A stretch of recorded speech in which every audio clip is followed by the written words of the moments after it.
Now then, welcome and welcome back. Now, just a quickie. And great news you may already have seen if you've watched Stuart Fillingham's channel, or have been keeping in touch with the social media coverage of the recent events at Whitby train station and the Whistle Stop Cafe. And the fantastic news is that within a fortnight or less of that crass decision being made to ban motorcycles, that decision has been reversed.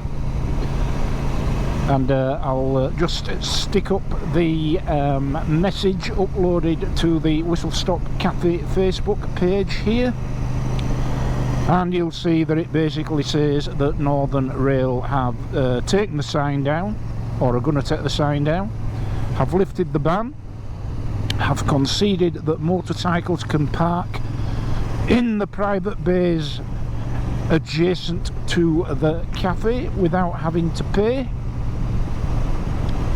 but that bikes parking in the designated parking bays do have to pay, and that's absolutely fair enough.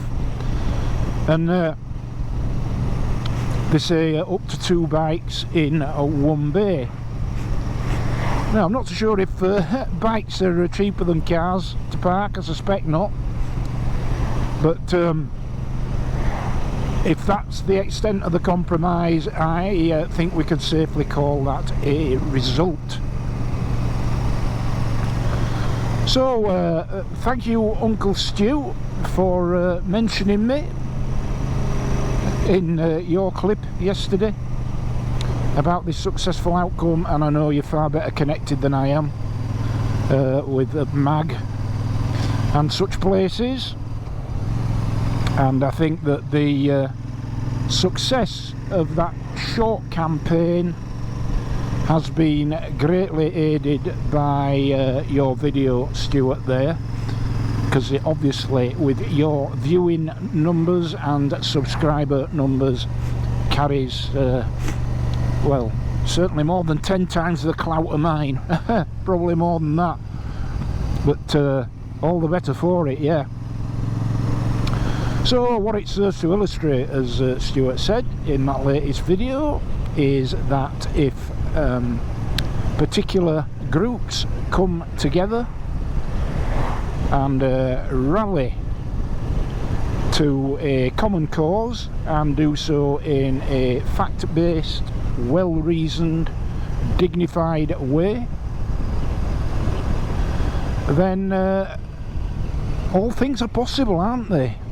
As has proven to be the case. So yeah, hats off to Stuart Fillingham, hats off to you, mate.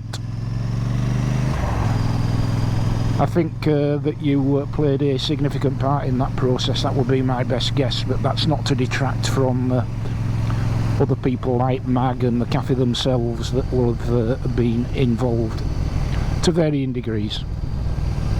But it's a great result, a result for common sense and reason. So we're going to put this subject to bed now. In darker moments, I did think that this was going to, well,